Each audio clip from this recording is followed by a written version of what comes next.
Assalomu alaykum nafis mebel obunachilari. Yana bir oshxona jihozimizni o'rnatib berdik.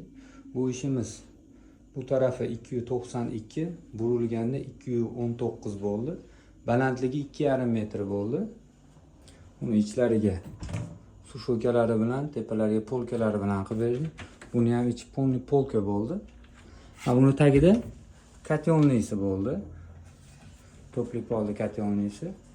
Moykalari 450 misolli moykalardan, stalishnisalari zavodskoy rossiyskiydan bo'ldi. Kafirlarni ham o'rnatib berdik. Bu ishimiz rossiyskiy mokriy laminatga oq laminatdan qilib berdik. Haladeniy tepasiga duxovka tushadigan bo'ldi. Uni tepalarida ham polkalari bor. Xudo xolisa zakazlar bo'lsa aloqaga chiqarasizlar, chiroyli qilib o'rnatib beramiz.